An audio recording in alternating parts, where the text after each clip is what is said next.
भक्ति कैसी होनी चाहिए। अगर देखो दुनिया वालों से यदि आप प्रेम करोगे तो लोग कहेंगे प्यार कर रहा है, वही प्रेम यदि आप भगवान से करोगे तो लोग कहेंगे भक्ति कर रहा है। सीधा मतलब एक ही है, नाम अलग। यहां कहेंगे प्रेम कर रहा है, वहां कहेंगे भक्ति कर रहा है।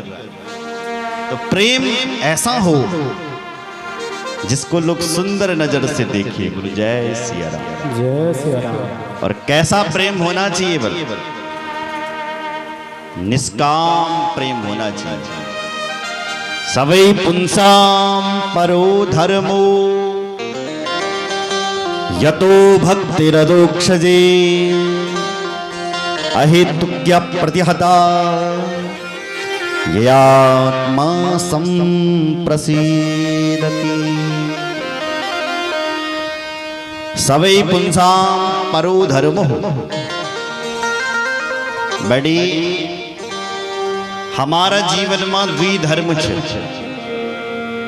और दोनों धर्मों को हम अपने जीवन में अपनाते हो। एक है परम धर्म और एक है लोक धर्म।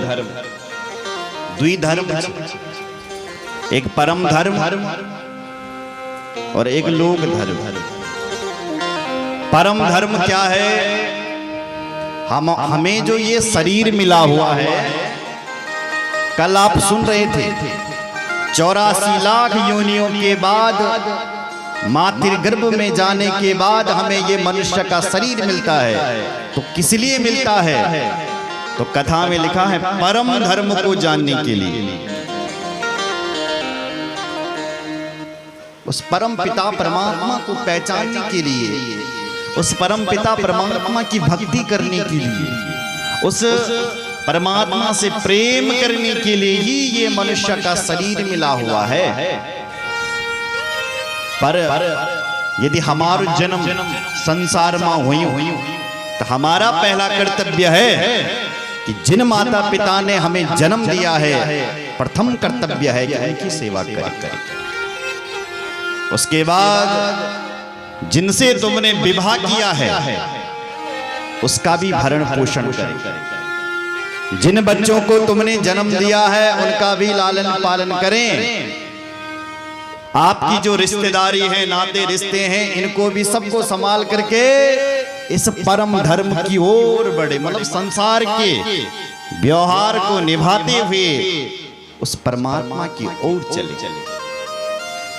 सुन रहे? संसार का धर्म भी निभ जाएगा और परम धर्म की ओर भी हम चले जाएगा। कुछ लोग संसार का धर्म नहीं देखते हैं।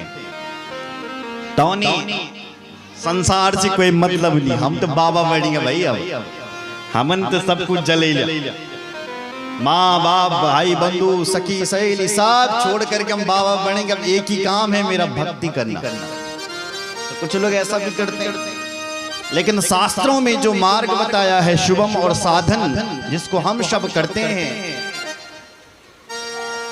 वो ये है कि जिन माता पिता ने जन्म दिया उनकी सेवा करो, जिनसे विवाह उनका भी भरण पोषण, जिन बच्चों को जन्म दिया उनका भी लालन पालन, सारी रिश्तेदारियों को निभाते हुए उस परम धर्म की ओर बढ़ो। बोलो जय सिया राम, जय सिया राम। तो हमारी जिंदगी सुगम और सरल हो जाएगी। परमात्मा से प्रेम होना चाहिए। बोलो जय सिया राम, जय सिया राम। इधर देखो मेरी ओर। हम लोग भगवान से प्रेम तो करते हैं, पर हम लोग कब करते हैं? जब स्कूल की परीक्षा आ जाती है तब। हे ठाकुर जी, हे भगवान कृष्ण, हे भोलेनाथ, बोल बेटन मेरा पेपर बना, मेरी सहायता करी, मैं अच्छे नंबर से पास होना चाहिए, होनी चाहिए। अगर हो गई ना भोलेनाथ, तेरे मंदिर में आऊंगी, श्रीफल चढ़ाऊंगी, 201 रुपए का भोग लगाऊंगी। अगर मैं प्रथम श्रेणी से अच्छे नंबरों से पास हो गई तो अब अगर तुम यदि द्वितीय श्रेणी से पास होकर के आ गए, नहीं आई प्रथम श्रेणी, तो बोले अब भोग नहीं चढ़ाऊंगी मैं मंदिर में। हमारी तो बात हुई थी कि जब फर्स्ट आऊंगी तब चढ़ाऊंगा। हम सेकंड डिवीजन से पास हुए हैं, अब 100 रुपए का लगेगा, 200 का नहीं। तो ये कैसी भक्ति है? स्वार्थ भरी भरी भक्ति है। स्वार्थ, अपने स्वार्थ के लिए भगवान से प्रेम कर रहा है। या कुछ लोग ऐसे भी होते हैं, ये भोलेनाथ मेरी बहू को बेटा नहीं होणु, नाती नहीं होणु घर पर, तो दिन नाती दिल ना मैं भी तेरा मंदिर पर भंडारा करूं। कुछ लोग होते हैं। अब भंडारा क्यों कर रहा है? जब भगवान से स्वार्थ है कि नाती देगा, नहीं दिया तो नहीं करेगा। कथा कह रही है ऐसा प्रेम भगवान से नहीं होना चाहिए। प्रेम कैसा होना चाहिए? निष्काम प्रेम होना चाहिए। अब प्रश्न उठता है कि निष्काम प्रेम कौन करता है? जो बिना कारणों का प्रेम कर रहा, ऐसा कौन है भाई दुनिया में? बोले ऐसा भी है एक। कौन? ऐसी मां है जो अपने पुत्र से, अपने बेटे से बिना कारणों का प्रेम करती है। बेटे से कोई स्वार्थ नहीं है उसका, लेकिन एक मां अपने बेटे से निष्काम ये प्रेम करती है। बेटा घर में रहे, चाहे प्रदेश चला जाए, कहीं भी रहे बेटा, उसकी मां उसको 24 घंटे याद करती रहती है, प्रतिपल याद करती रहती है। अपने बेटे की याद हर क्षण हर पल आती रहती है। जैसे एक मां अपने बेटे से प्रेम करती है, ऐसी उस भगवान से आपका प्रेम होना चाहिए। जैसी एक प्रियतमा अपने पति से प्रेम करती है, अगर उसको अपने पति से भयंकर प्रीति हो जाए, बहुत प्रेम हो जाए, तो जैसे एक प्रियतमा अपने पति को हर पल हर क्षण याद करते रहती हैं, ऐसी ही प्रेम उस परम पिता परमात्मा से होना चाहिए। कहते हैं यदि ऐसा प्रेम हो गया जैसे मां अपने बेटे से करती है, ऐसा प्रेम हो गया जैसे एक प्रियतमा अपने पति से करती है, तो क्या हो जाएगा? वासुदेवे भगवती भक्ति योग प्रयोजिता जनयत्यासु वैराग्यम ज्ञानम च यद हेतुकम। मेरी मां, हमारे अंदर के जो ज्ञान और वैराग्य हैं वो भी जग जाएंगे यदि प्रेम हो गया है। ज्ञान वैराग्य अपने आप आ जाएंगे अंदर। मीरा को सबसे पहले प्रेम ही तो हुआ था। प्रेम, मीरा भगवान से प्रेम ही तो करती थी। सब कुछ छूट गया, ज्ञान भी हो गया उस भगवान का, और घर से वैराग्य भी हो गया। राणा ने कितने प्रयत्न नहीं किए मीरा को रोकने के, लेकिन मीरा को कोई रोक नहीं पा रहा। किसी ने पूछा तेरा पति कौन है? बोले जाके सिर मोर मुकुट सो मेरो पति सोई। जो मोर मुकुट वाला है, बंसी वाला है, टेढ़ी चाल वाला है, पीतांबरधारी है, वो मेरा पति है।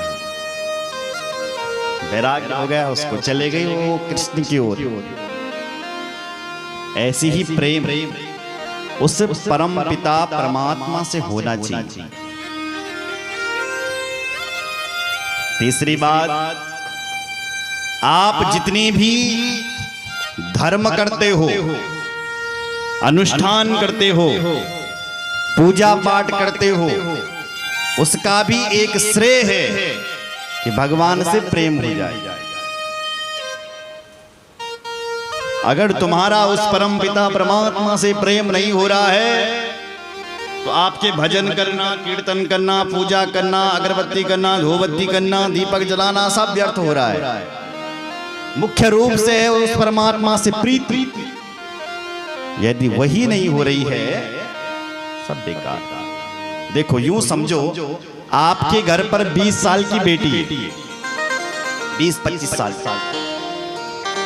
और आपने उसके लिए कहीं दूल्हा ढूंढ दिया और उसका विवाह करवा दिया। विवाह में आपने 10 लाख का खर्चा किया, बेटी के ब्याह में खूब लंबी चौड़ी पंगत लगाई, बैंड बजाए, बाजा बजाए, खूब दान दिया, पर बेटी का यदि अपने पति से प्रेम नहीं हुआ तो सब विडंबना मात्र है, बेकार है, व्यर्थ है, कुछ भी नहीं है, जीरो। यदि बेटी का प्रेम यदि उसको अपने पति से प्रेम नहीं हुआ, सब बेकार हो गया। उसी प्रकार हम खूब दान देते हैं, खूब धर्म अनुष्ठान करते हैं, यदि उस परम पिता परमात्मा से प्रेम नहीं होता है फिर भी तो सब बेकार है। धर्मस्वनिष्ठिता पुंसा विश्वक्सेन कथा सुया नोदपादये ददिरितिम श्रम एव हि केवलम।